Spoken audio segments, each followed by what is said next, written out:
Time for yet another PC build. Seems like I've been doing a lot of these lately. This one is a budget build for a coworker to replace a Athlon XP system that had a flaky motherboard. Actually, I think that motherboard's over here somewhere. Yeah. This motherboard right here, this ASRock K7 VM4. He said it never really was very stable.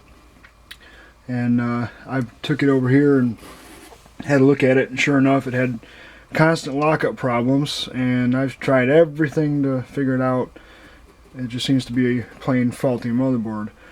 I parted everything out that was on it and used it to put another system together, and right now all that's left on it is a Duron 800 MHz CPU that I was tinkering with. So anyway,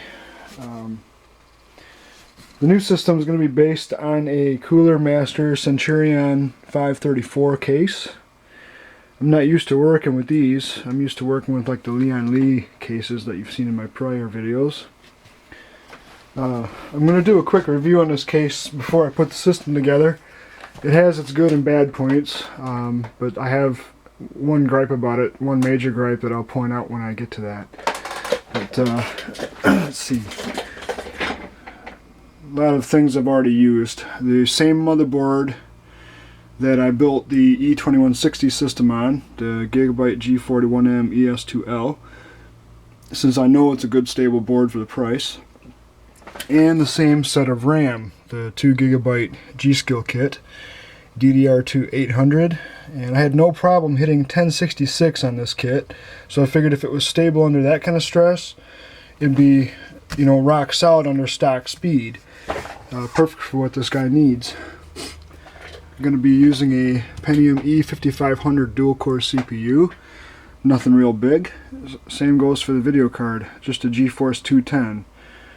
He's not a gamer, just uses the web a lot and occasional video. We might be adding a Blu-ray drive to the computer later, so he mainly wanted something with good video acceleration with an HDMI output for a low price.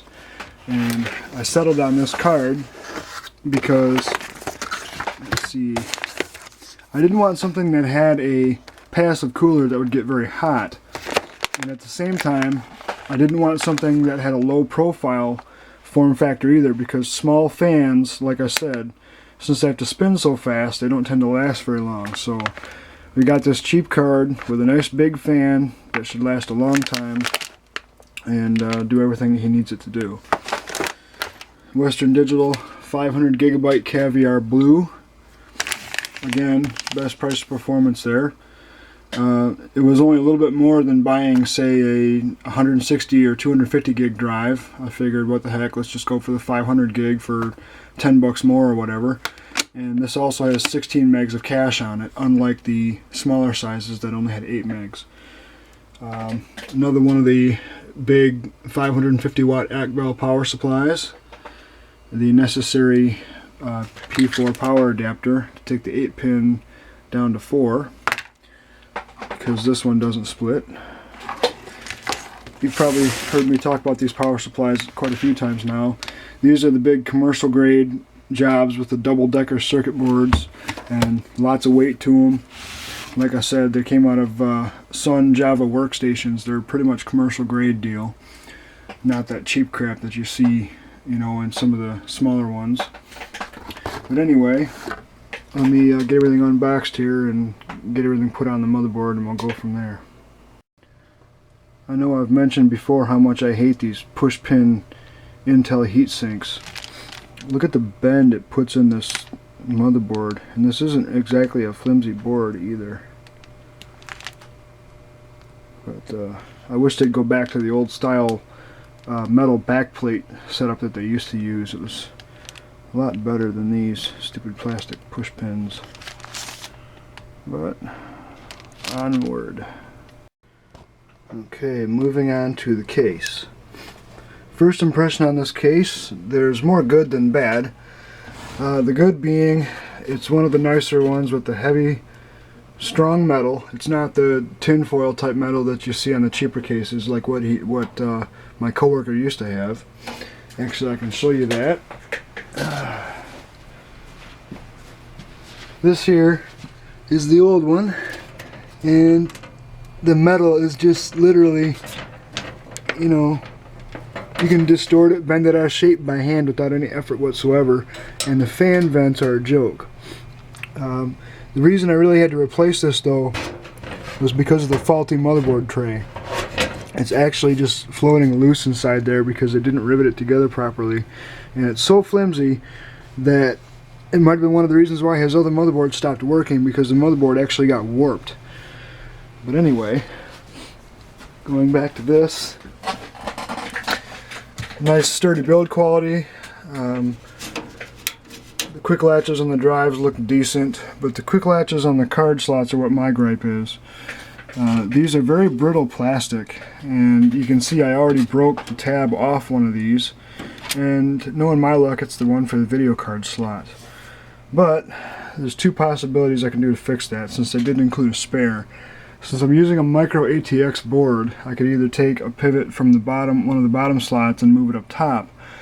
But also, you can see that there's also holes there where a screw could go. The thing is they're not threaded.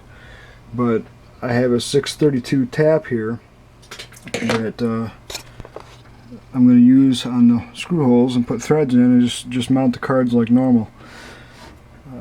And hopefully that'll work much better than these darn plastic tabs. You know, mounting drives is one thing. You know, it uses rails for the hard drives, and that's usually okay as long as they're in there sturdy and not going anywhere. That's fine. But I don't like to gamble on the video card coming loose because of a plastic connector. Think of the potential damage that could happen to the system if it's powered up when the video card gets pulled halfway out of the slot, or gets like pivoted backwards in the slot and starts bridging contacts together because the card is in diagonally. You know, it's just not cool. So I'm probably going to go ahead and thread that hole and just use a normal 632 type computer screw in there. But comes with lots of hardware. Even a ferrite choke is in there, some zip ties. I'm not sure what this little piece of metal here is, but cables are pretty nice. Got lots of drive mounting rails. I apologize for rushing through this kind of quick. Again, it's a work night for me. I'm trying to hurry. Ventilation is also very good. It's got a 120mm fan in the back, and also the side panel has another 120mm fan and a air duct for the CPU intake. So overall, it's a nice case. Not to mention the front is also very nice. It appears to be all aluminum. And my coworker, you know, he told me straight out that he wants the ports to be on the bottom of the case. He doesn't like the ones where they're up top. So that narrowed it down quite a bit, and we ended up settling on this one. I think it'll turn out real nice myself. We're probably not going to light up the blue lights that are inside there because I don't think he's really into that type of stuff.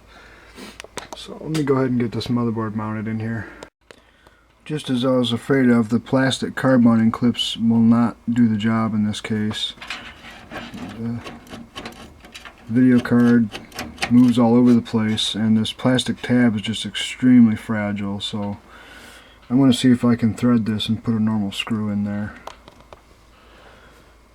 And another thing I found is that the faceplate is pretty tough to remove on this case.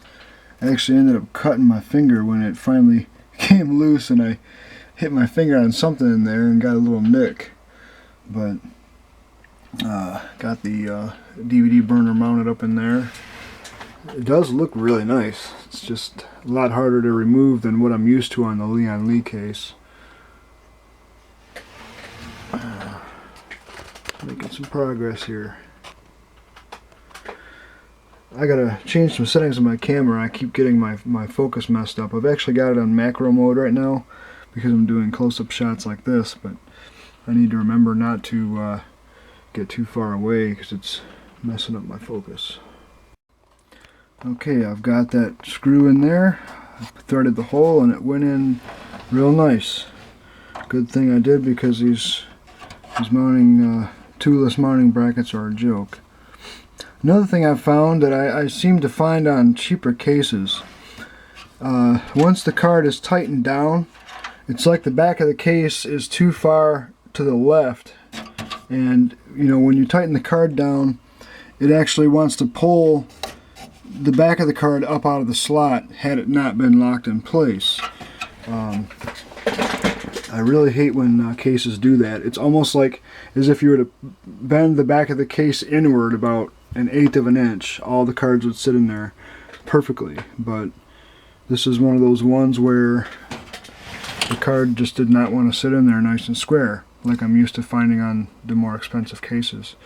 But it's still going to work out just fine. That card's not going anywhere now, and since there's no other cards being installed, the rest of the slots will be fine.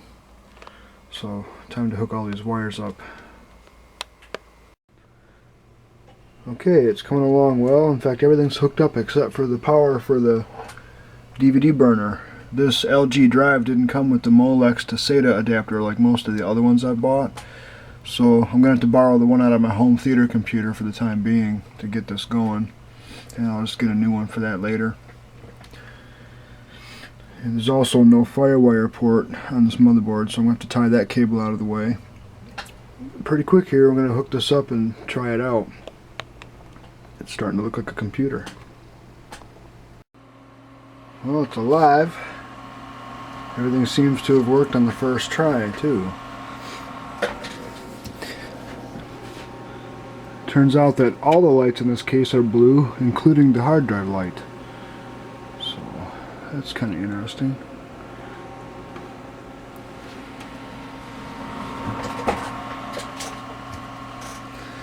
And for a change of pace, since this is a very budget-oriented computer, they weren't ready for Windows 7. I'm going to be installing their existing retail copy of XP for the time being, and when they get some money saved up, they're going to get Windows 7 Pro 64-bit. So it should work okay. The only thing I'm not looking forward to is installing all the service packs, because that's only like Service Pack 1, so there's going to be a lot of updates once this is installed and running. And as tempting as it is to do some insane overclocking on this, because I know it can be done, I'm going to just leave it at stock speed because this isn't my stuff. Now, if this was my computer, I'd be pushing this thing, you know, up there quite a bit. Seeing what I was able to do with this motherboard with that E2160 chip, this E5500 would be a lot of fun too. But stock speed it is. Just going to make sure everything is set up good in the BIOS and I can start installing Windows. Funny how even on a fairly modern system, whenever Windows XP is downloading updates, it slows the computer to a crawl. I don't know if it's because it's hogging the hard drive or what the deal is, but that always bugged me about XP. Windows 7 does it a little bit too, but not nearly as noticeable as XP does. I mean, XP is still great for a lot of things, but I'm just kind of tired of it, really. Tired of the interface, and tired of the quirks and all that other stuff, but, you know, I still use it on several computers, nonetheless. I ended up taking the side fan out of the case here because all it did was fight the video card fan. So I think we're pretty much all set. Just got to finish installing some programs that was backed up off their other machine, and they're going to take it home tomorrow.